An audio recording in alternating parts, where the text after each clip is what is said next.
Rikthehemi edhe një në studio të ndëruar shikues dhe në vazhdim do të flasim për një ngjarje që ka ndodhur këtu e 19 vjet më herët, është njohur si betejë e Kosharës në mes të luftës në Kosovë. Në fakt gati në përfundim të luftës në Kosovë kishte ndodhur kjo betejë e lavdishme e përgjakshme pra në Kosharë që ka edhe një merit jashtëzakonshme për faktin që është thyet përfundimisht kufiri shqiptar dhe atëherë sigurisht ishte një ndihmë e madhe për luftëtarët që ishin gjithandej Kosovës, sepse kishte mundësi që edhe armatimi të futej në mënyrë shumë të lehtë. Dhe normalisht kanë merita të jashtëzakonshme gjithë ata dje me vajza që kanë qenë të angazhuar në këtë betejë. Ne do të flasim me ish komandantin në luftën e Kosharës, zotin Hisen Berisha. Pak do të evokojmë kujtime, po do të flasim shumë më tepër pra edhe për të sotme, për atë se ç'a duhet të bëhet sot, duke pas parasysh edhe atë që ka ndodhur pra atëherë. Mirëmëngjes, mirëserdhje zoti Berisha. Mirëmëngjes, mirë se u gjete. Pashmangshëm duhet të flasim për atë që ka ndodhur, po them edhe pse sigurisht janë situata që janë përsëritur, i keni thënë ju, i kanë thënë edhe bashkëluftëtarët tuaj pra për betejën e Kosharës edhe për luftën e Kosovës në përgjithësi. Po betejë e Kosharës i ka disa specifika, mbase që nuk i kanë beteja tjera përgjatë luftës së Kosovës apo jo? E para duhet të përmbushat aspektin formal të folurit në këtë ditë veçantë dhe të shënuar për historinë tonë. Ti përshëndes, të uaroj këtë ditë të gjithë qytetarëve të Kosovës, me theks familjarëve të dëshmorëve të kësaj lufte, bashkë luftëtarëve, veteran, invalid dhe kuptohet me një fije ndërgjegje të vrarë dhe familjeve, prindrit apo bashkëluftëtarët tanë të cilët në papërballim të gjendjes së tyre shëndetësore ja morën jetën vetit dhe sot familjet e tyre në të gjitha këto përvjetore kuptohet se ju trazohen edhe dhimbjet, po edhe krenaria, të gjithë tyre duhet ja urojnë 9 prilin, duhet t'i inkurajoj në forcë dhe t'i përgëzoj për këtë ditë dhe lavdinë e kësaj dite që e bartin në familjet e tyre, në ndërgjegjet e tyre dhe para historisë.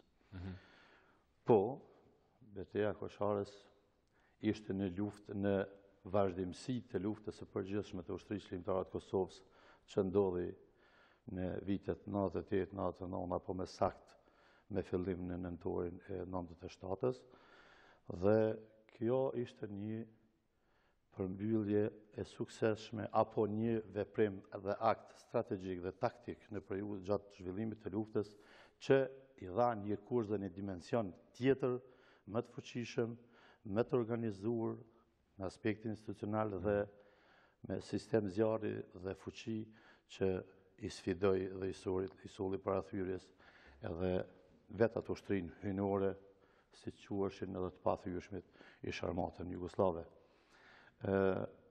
Dua të vë theksin pikërisht në faktin se kjo luftë kishte një peshë aq të madhe dhe të fuqishme në aspektin organizativ dhe të përmbushjes së objektivit luftarak, sa që jemi dëshmitar edhe të gjithë neve se sot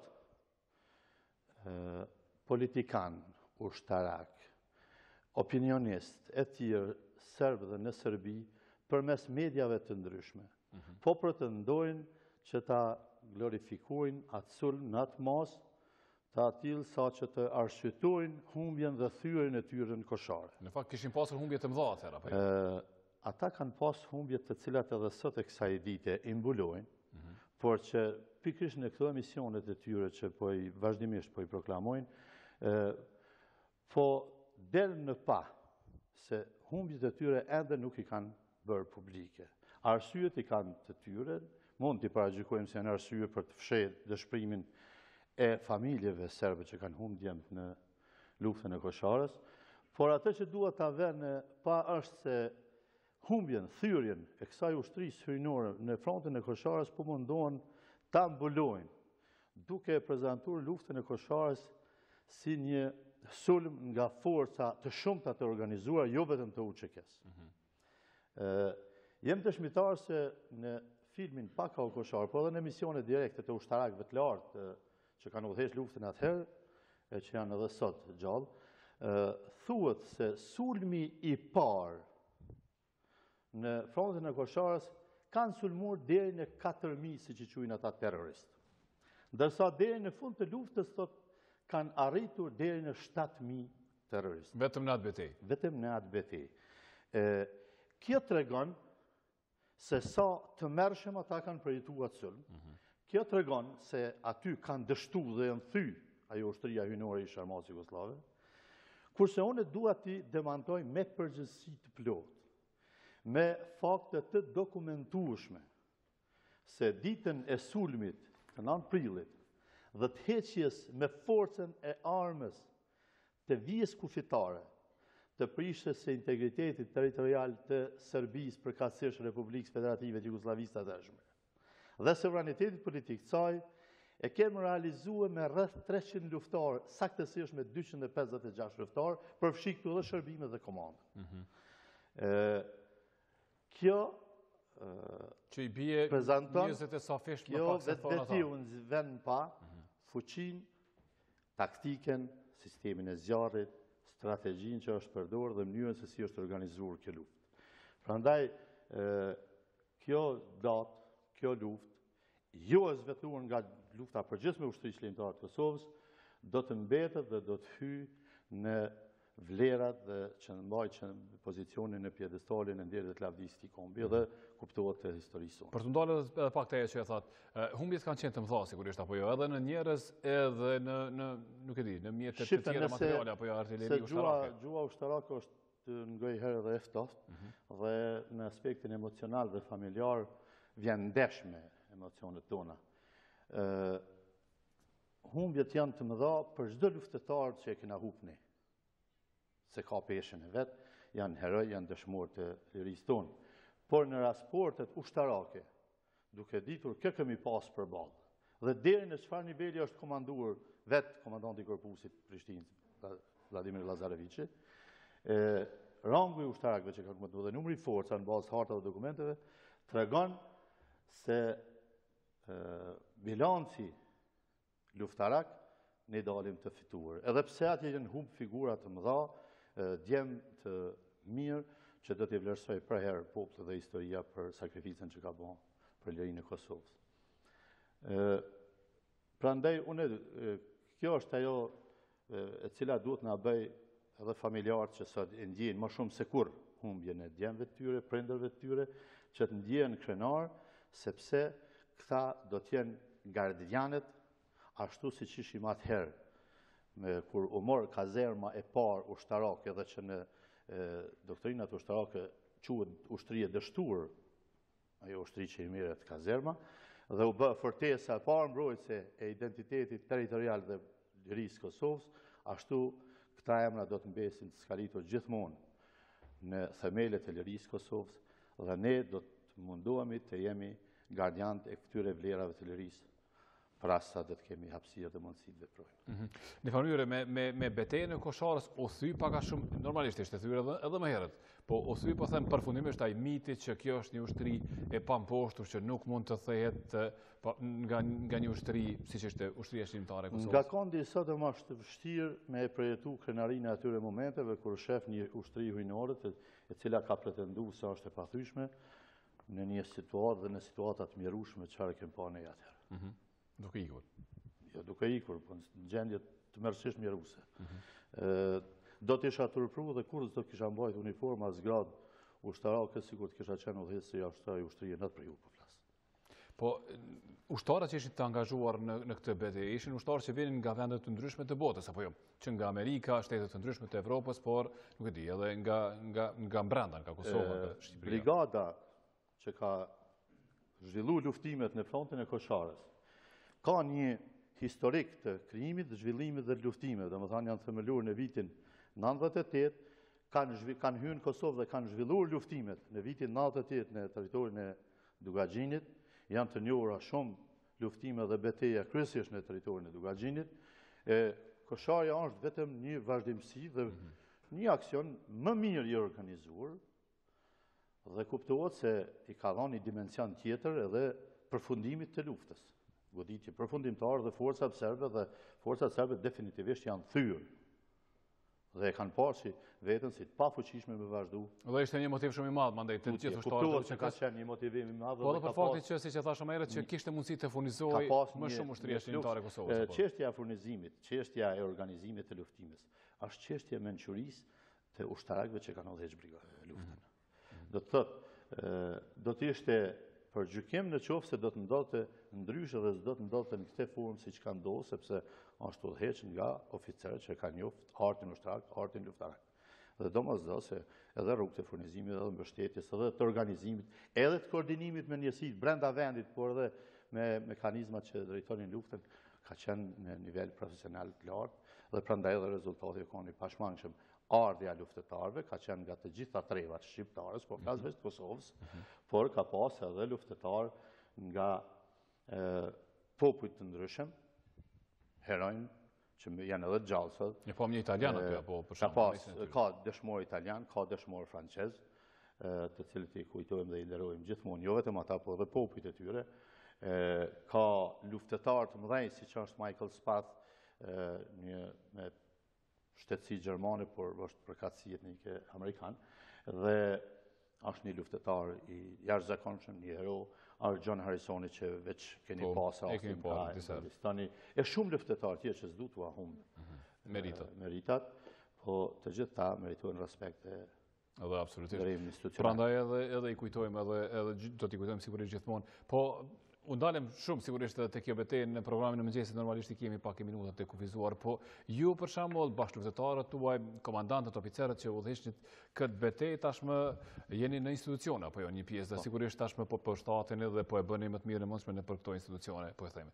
Po nuk e kemi ende ushtrinë e Kosovës, ashtu siç do donit ju, siç e don në fakt edhe populli i Kosovës, kur ose në një farë pse nuk po bëhet? Ku ishin ju pengesën? Se folëm më herët me profesor Kuqin. Është për të vlerësuar se është rast i veçantë që dita e luftës së Kosharës korrespondon edhe me ditën e Kushtetutës në Kosovë, për çka unë i përgëzoj gjithë qytetarët, institucionet e tjera.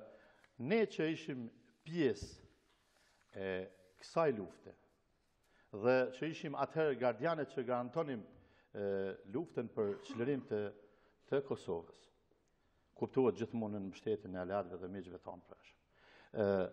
Nga ajo periudhë, duke punuar në institucionet e Kosovës, bartim të njëjtin mesazh, se ne duhet të jemi gardian dhe mbrojtës edhe të vlerave institucionale. Vërtet na nuk kemi ndonjë traditë kushtetuese, por nuk kemi qenë asnjëherë pa rregullim shoqëror, qoftë kanonor apo edhe kushtetues. Në vitet 90-ta kur ne u zvetnuam dhe u përjashtuam nga sistemet kushtetuese atëherë, nga dhuna shtetërore. Kemi ditë të ndërtojmë prapë kushtetutë, siç është ajo Kaçaniku, dhe ku meritojnë të nderohen dhe kujtohen burrat që shkencëtar dhe profesor të mëdhenj, siç është Gazmen Zajmi e tjerë, që kanë ditë të ndërtojnë një kushtetues dhe një sistem kushtetues çfarë ishte ai atyre viteve, që na bëri të mbijetojmë edhe si popull, por edhe si institucione. Dhe sot, kur jemi në liri dhe kem ndërtu shtetin, për cilin kem bën shumë sakrifica, kem kushtetut dhe sistem kushtetues, duhet të jemi gardian të këtij sistemi, të kemi disiplinë për të ndërtuar shtetin mbi vlerat e lirisë që kemi sjellë. Kosova është në një fazë delikate të ndërtimit të identitetit të vet shtetëror, edhe territorial, edhe politik. Kjo fazë e ndërtimit të institucioneve, nga ne kërkon që krahas qenies gardian të ligjshmërisë dhe kushtetutshmërisë në veprim institucional, të hapim rrugë dhe krijojmë hapësirë që të integrohet sa më shpejt edhe dijet e avancuara, dijet që janë në konform standardeve ndërkombëtare dhe që do të bëjnë Kosovën një jo vetëm si komunitet, por edhe si organizim politik, territorial dhe administrativ, me institucion të njësi të pranueshme në të gjitha mekanizmat ndërkombëtare. Organizimi ynë ushtarak i sotëm do të jetë brenda standardeve të NATO-s. Ky është imperativ dhe objektiv ynë. Kurse organizimi ynë politik shtetëror do të jetë në procesin e integrimeve euroatlantike që imponon sjellje të tillë. Zotë Hisen, ka që kishim kohë për sot për këtë program mëngjesi, prej orës 10 nisin homazhet, apo jo, në Koshare di që janë kryer të institucione. Në Koshare nga ora 10 sot në 9 prill fillojnë homazhet. Edhe do të ketë shumë njerëz. Dhe programi pastaj ajo pjesa formale akademike që do të jetë fillon diku në orën 12. Pastaj ky manifestim që është kryer në tradicional dhe mbahet në patronat institucional shtetëror, ditët e Shqipës, vazhdon me datën 11 prill që shënon ditën e dëshmorëve të luftës së Kosharës dhe korrespondon me ditën e rënies, jo rastësisht, të oficerit, strategut, dëshmorit të lirisë që tani ka çmim presidencial heroi i Kosovës, Agim Ramadani. Dhe vazhdon me datën 19 prill që është dita e veteranëve të kësaj lufte dhe ndërlidhet me rënien e dëshmorit të lirisë që ka çmim presidencial heroi i Kosovës, Sali Çeku, që për ne si brigadë, për ne si luftar, për institucionet e Kosovës, është identiteti, imazhi dhe simbolika e vazhdimësisë së organizimit televizjeve kombëtare që ndatimet e hershme e deri te ditët e luftës dhe ditët e lirisë. Prandaj gjej rastin edhe një herë që t'i përgëzoj të gjithë luftarët, t'i inkurajoj në forcë të gjitha familjet që sot i përkujtojnë më dhëmshëm humbjet e tyre, dhe të përgëzoj gjithë qytetarët për këtë vlerë të madhe, e cila duhet të futet në sistemin e të ushqimit të krenarisë dhe unit ton për vlera dhe patriotizëm ndaj shtetit besnikëri, ndaj shtetit dhe legjislatës. Në fakt, zoti Berisha, interesimi po edhe vlerësimi i qytetarëve të Kosovës, i qytetarit shqiptar përgjithsisht për betejën e Kosharës, për luftën e UÇK-s, përgjithsisht për luftën e fundit, nuk ka munguar asnjëherë, apo jo, dhe ju besoj këtë e vreni si luftëtar, si komandant, si njerëz që keni udhëhequr. Po, ka qenë një vlerësim i vazhdueshëm që me mbarimin e luftës deri në ditën e sotme, jo vetëm në aspektin emocional, por dhe shtytës në krijimin e infrastrukturës që tregon respektin ndaj kësaj vlere. Prandaj sot kompleksi memorial i Kosharës, falenderoj institucioneve të shtetit, është një qendër memoriale me të cilën do të krenohemi gjatë gjithë historisë dhe para gjithë botës. Për këtë duhet përgëzuar edhe institucionet, duhet përgëzuar edhe qytetarët që asnjëherë s'na ka lënë që derisa kemi arrit këtu ku jemi, dhe është një projekt që do të vazhdojë. Kjo është vetëm një fazë e parë përmbyllëse.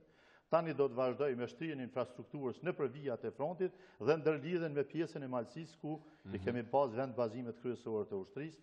Unë besoj dhe ua kam thënë çdo herë dhe familjeve dëshmorë që në kategoria më ndjeshme se edhe këta vetë një ditë do të mahniten sa bukur dhe në sa mënyrë më meritore do të trajtohen. Po projekti po vazhdon, po shkon ande apo jo, nuk është se është ndërprerje për mungesë. Jo, absolutisht. Vazhdon se është një projekt i buxhetuar dhe vetëm është çështje fazash, edhe kuptohet Kosharja është një vend më i egrë në aspektin meteorologjik, kështu që s'mundesh çdo herë edhe çka dush me bën. Janë të gjatë kurzuar. Shumë faleminderit edhe një herë për prezencën. E di që do të udhëtoni më një herë drejt Kosharës, atje ku i keni sot ceremonitë, sigurisht i keni homazhet edhe shumë njerëz, shumë familjarë që do të vinë për të bërë nder homazhet tek të më të dashurit e tyre. Faleminderit, ju gëzuar edhe ditën e 9 prillit. Shumë faleminderit gjithashtu.